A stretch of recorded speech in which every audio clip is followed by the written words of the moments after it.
It is the beginning of the new year. It's January. Remember, January in Roman mythology was the god that had two heads, one looking back and one looking forward. So it was the beginning of the year, January. And so we're still in this beginning of the year. And as far as I can tell, we are still searching for that true prosperity in our lives. And I've also come to know that there's some various stages that folks go through in trying to gain the mastery over their minds. There's a thing called panic.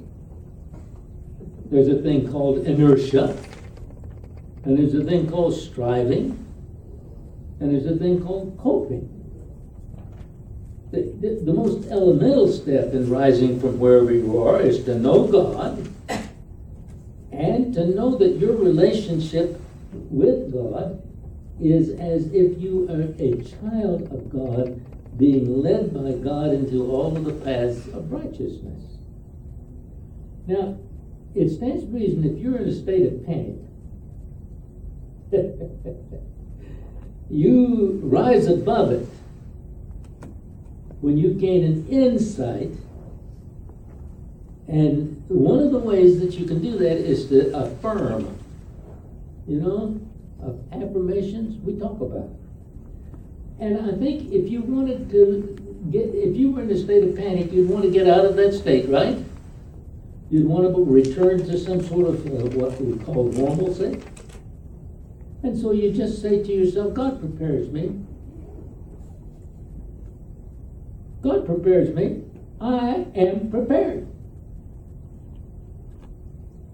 Now, if you haven't tried that kind of simple little thing before, I want you to leave here today and promise yourself that you're going to go home and you're going to use that idea all day today and maybe as long as necessary to get you to the point of knowing that you are prepared.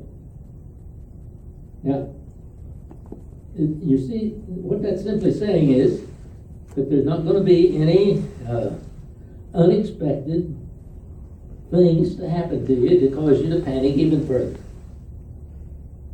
That whatever comes, you're going to look it straight in the eye and say, hooray, I know I am prepared to handle this mentally, emotionally, and spiritually. Now, if you're in a state of inertia, you know what inertia is. This is when you just stop.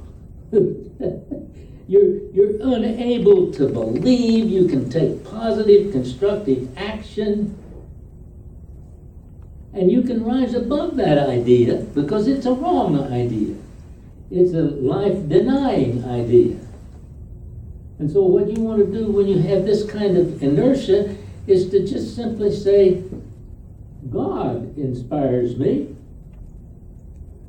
I am inspired. God inspires me, for with the wisdom of God to guide you, you can freely move to that high, safe ground of life in every circumstance. And from there you can do what's necessary to be done. Now, this morning, I just want to talk about that third thing. It's called striving. And I think we have an epidemic of it in the world today. Maybe we've always had it, I don't know.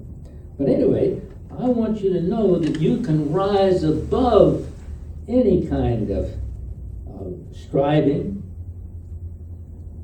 and make everything you do be a wonderful experience of the good that God has given you to do. And in fact, in literal fact, the so-called normal person, is there such a thing? But anyway, this normal can best be described as a striver. At least in some areas of life. So that's why the newspapers and the TVs are all covered and filled with stories, both factual and fictional, that dramatically portray the struggles that people are having in this world. Oh my, what is it, lions, tigers, bears, oh my, yeah. How people have to overcome opposition of any more or one of a myriad of forces in order to be able to gain even the simplest of goals. Or you might be in the position of looking at the battlefield of the world and see that you are locked in combat with the world and all of the things, and it may be in the courtroom, it may be in conversations at home, it may be on the street, it may be anywhere. You've got to be prepared. Because it might happen to you. And then you have to strive against it. You have to work hard. Now, sometimes it seems we have so much that's violent and antagonistic, so much that fails to prove the good of other people or allow victory of the worthy. And we have all of this, and it tends to make people want to believe that you have to strive. Now, the dictionary defines strive as, quote, to struggle in opposition, contend. Now, the strivers are not panicking, nor are they dealing in inertia. They're plugging along. They're trying to cope. But they're struggling the best way they know how to balance their budgets, how to raise their families, how to keep their jobs, how to solve the difficulties of relationships. All of these things occupy mind and time. Now, understand, most strivers are not afraid in the classic sense, though there is very much fear that lies behind the striving, but on the surface it doesn't appear so. The striver knows that there is a solution to his or her difficulty. There is a solution. But the problem to that solution is that there are just so cotton-picking many barriers in the way that stand in the way of me being able to get there, and I have to just work like the thunder. I started to say devil, but we don't have one, do we? I have to work to get it out of the way. I have to contend with all of that nonsense before I can get where I want to go. One barrier is the hurt that others have when they are ignored. None of you have ever been ignored by somebody you loved, have you? You know there ought to be a way back. But oh my goodness, the pain it's going to take to get there. Now, the striver also knows that there's plenty in this world. But unfortunately, somebody else has it. And they want to keep it. Now, that someone wants to keep it, so the striver's job is to contend with that someone that has what they desire. And you know, the list is pretty endless. It could be the toy that the tot wants, or it could be the good name. It could be a rare painting. It could be a raise in position. It could be almost anything. You can just name it, whatever it is. If one person has it and another wants it,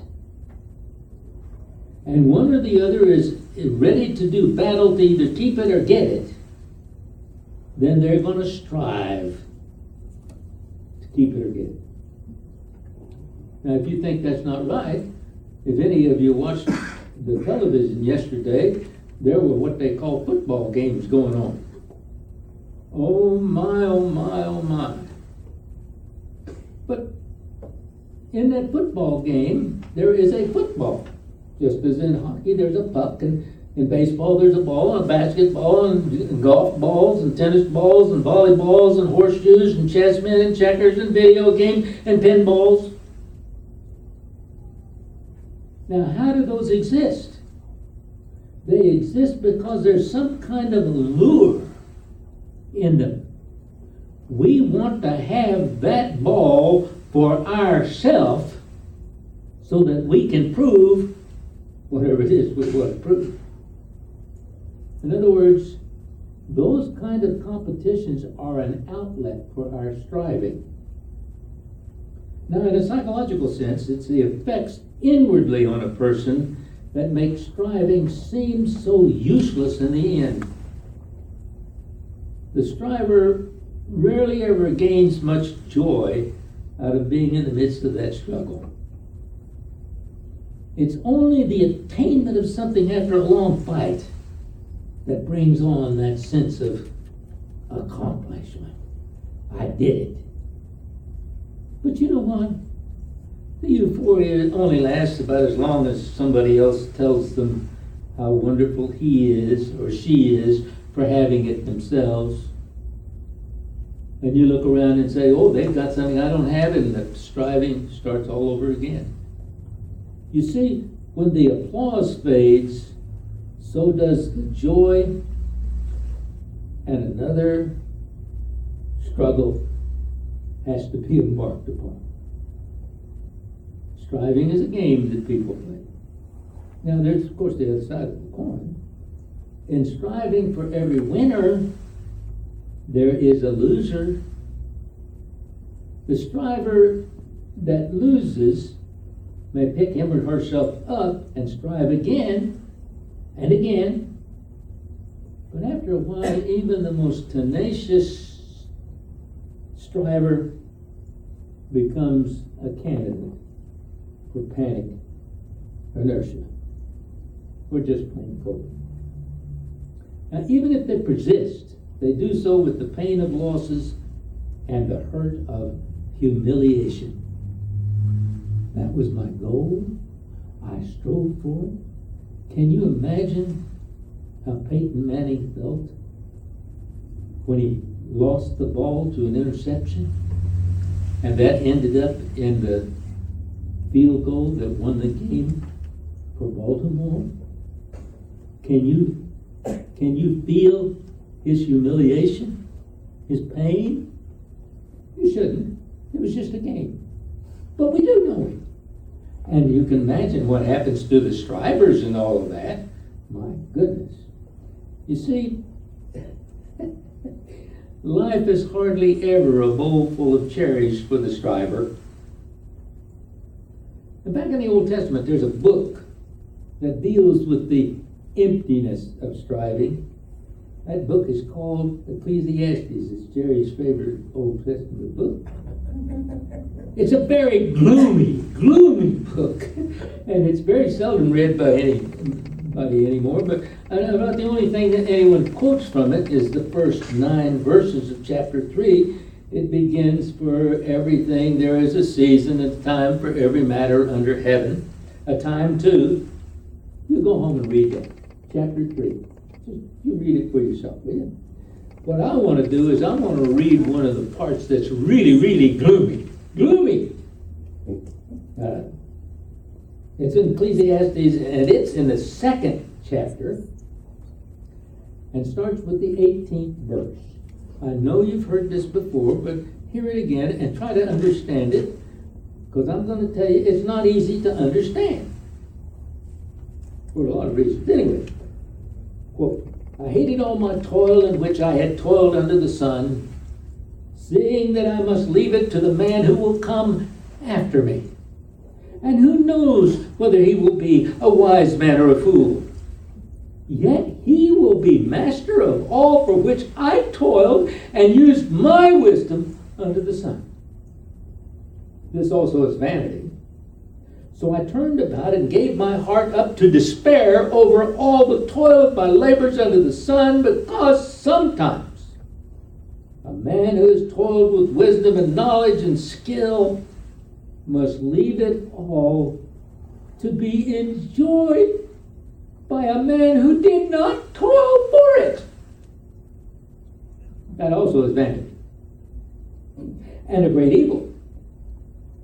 What is a man from all the toil and strain for which he toils underneath the sun? For all his days are full of pain, and his work is a vexation. Even in the night his mind does not rest. This also is vanity. There's nothing better for a man than he should eat and drink and find enjoyment in his toil. This also I saw is from the hand of God. For apart from him, who can eat or who can have enjoyment? For to the man who pleases him, God gives wisdom and knowledge and joy. But to the sinner, he gives the work of reaping and gathering, only to give to one who pleases God. This also is vanity and a striving after wind. Now, at first, it's kind of hard to figure out what in the world this preacher is saying. In the first place, we get all mixed up with the word vanity.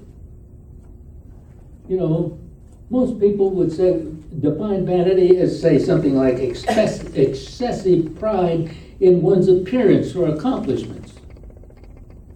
But do you know, in most good dictionaries, that is the fourth definition? It's the least definition of vanity. Vanity comes from the Latin word vanitas, which means the quality of being empty or vain. So vanity is something that's empty. It's valueless. It's marked by futility and ineffectiveness. So this also is vanity and striving after the wind really means that from an inner satisfaction point of view, attitudes of rebellion, being threatened, and lost are simply valueless as having a fight with the wind. Have you ever won a fight against the wind? Get out there and really work with it. You can't win. It has no opposition to you. It just lets your hand go through it. And you look around and say, well, I didn't succeed. I'll get to win next time. Well, that's kind of the way we do with things. So the effect of these negative values is an emptiness of joy and a disturbed emotion. Actually, the King James Version doesn't say it's vanity. It says it's a vexation of spirit. I think that I like that. You ever been vexated? Oh, no.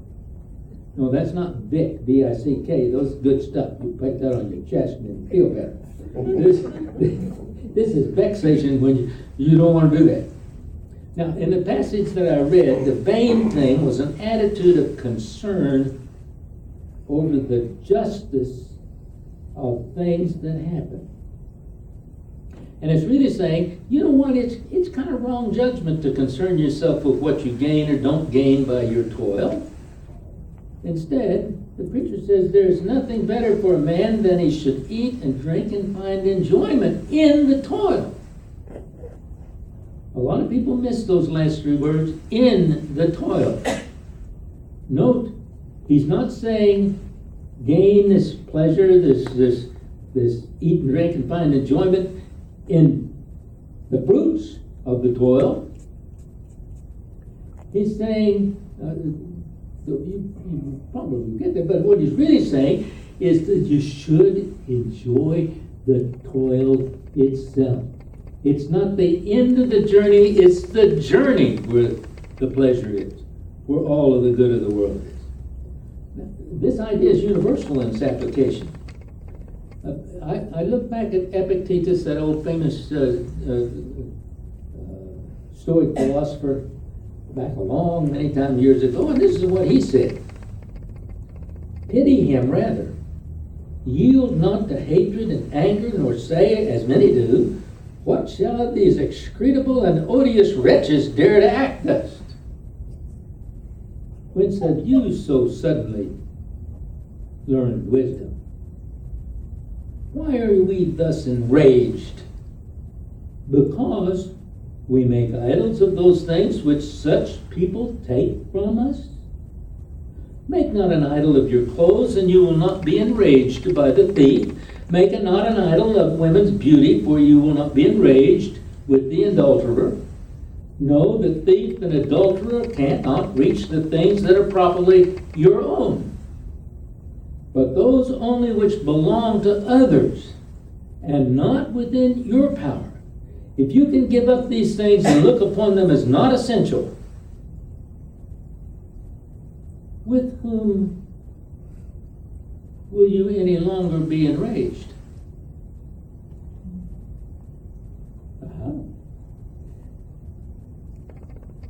But how can we not make idols of the things that we have? Why, we rely upon these things for our very life, our food, our drink, our protection from the elements, our transportation to and from church, for heaven's sake, our self-esteem, our measure of our value, all of these things is what we make idols of. But basically, the striver thinks and feels that to get and keep those things is his job, and it comes with his power only. In other words, I did it on my own. I didn't have no help from above, nor below, nor anywhere else. The most God-fearing striver, when he gets honest, doesn't really believe that God helps in such mundane, practical, physical matters. That's why the striver feels that if they're ever going to get anything, I'm going to have to do it without God. It's almost a parable of that old announcement that used to be over, Mother, I'd rather do it myself. You remember that one? Well, striver doesn't really want to do it alone. They try to do it alone for one of two basic reasons. First of all, the striver would not believe in God, or if they do believe in a God, they don't believe in the power of that God to help them as an individual. The second is, they may believe in God and in the power of God to help, but they feel for some reason, because of some barrier, they're separated from the power of God. Now, God is at best, in the pure striver's mind, impersonal and remote, usually bringing only negative judgments and punishments for mistakes, rather than a reward to help in your daily dealings. The striver is the first one to declare, God doesn't care if I'm hungry, or if I'm hurt, or if I'm debased, or if I lose, or, all of that. God doesn't care. How wonderful it would be for the person in the striver stage to pause after saying that and remember this truth about God and who God is and how God cares. Well, you see, the truth is that God cares so much for each one of us individually that from the very beginning of our beingness, God gave us all of the equipment that we need within our own self to allow us to avoid negative conditions. And more importantly, for most of us, God gave us the equipment to rise above any negative condition into which you may have fallen. That's why it sometimes appears that God's just not going to intervene in your affairs. Why God doesn't mysteriously lead you by the hand out of the abyss. Some people believe that God doesn't exist unless God will do that for you. But listen, in your mind and your heart. God is saying to each one of us constantly, come to me through your mind and heart for guidance. Then use your head and hands to follow that guidance to attain the experience you desire. I'm going to repeat that. I think that's very important. Listen again. God is saying to you, come to me through your mind and heart for guidance. Then use your head and hands to follow that guidance so that you can attain the experience that you desire. Now notice It's not the thing you desire. Oh, that's a double take, isn't it? It's the experience. It's the experience. The thing has no value. It is vain. But the experience is of God. You see it as factual, more or less. Winning or losing, health or disease, fortune or destruction, hot or cold, unjust or just, whatever it is. God, at any given moment in your life, did not bring that condition upon you. God didn't do it.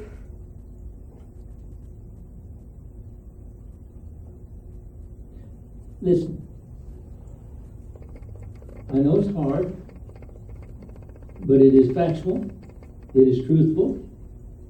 It's simply this: if we stay attuned to God at all times, we will be experiencing joy, wholeness, and peace, no matter what the material plane appears like. God's true concern for you and for me is our attitude. The attitude we have about our environment that we find ourselves in. And our attitude in how we use this perfect equipment that God has imbued us with to experience good. We might say that winning or losing is not a part of God's will. And as a matter of fact, God will not interfere, because winning or losing is the same in the sight of God, because each one of them provides the same opportunity for the experience of good. Don't you know that the whole team and everybody in Denver was praying to God, make him miss that field goal. God didn't interfere. Was it because Baltimore had stronger prayers? Not players. Prayers? I don't think so. Not at all. So what we want to get into our hearts is that the attitude in which we receive winning or losing is how we're going to find the will of God. Is that clock right? It's Okay. fast. I got about 10 more pages to go, so I'll take it off. Anyway, I want you to be sure to understand that God is not in the process of helping you to win or lose. And the person who's the master of his or her life already understands this, knows that any comparison, winning or losing is just a comparison, any comparison is a distortion of the will of God for each one of us. Oh, that's mean to say, but it's true. It is God's will that you have plenty to eat and drink, and that you have productive and creative acts to perform in your life. And it's never God's will that you suffer or starve, thirst, or be of a menial task. What is God's will is always within your own power to achieve, for God gave you the capacity to express his will in all ways upon the earth. And I think I'm just going to end all of this. Maybe I'll do this again someday. But I want to turn to Matthew, the 6th chapter, the 31st. There it is. The 31st verse. This was what happened on the Sermon on the Mount. And this is what Jesus is saying to you and to me. Hey, give up striving. It's all in vain. Therefore, do not be anxious, saying, what shall we eat, or what shall we drink, or what shall we wear? For the Gentiles seek all these things, and your heavenly Father knows that you have need of them all. But seek first his kingdom and his righteousness, and all these things shall be yours as well. Therefore, do not be anxious about tomorrow, for tomorrow will be anxious for itself. Let the day's own trouble be sufficient for the day. Don't carry yesterday in with you. Don't bring tomorrow in with you. Deal with today with the sure knowledge that God is there to guide you if you will but listen. No sense in striving after the wind. Work with God, and all is well. Bless you.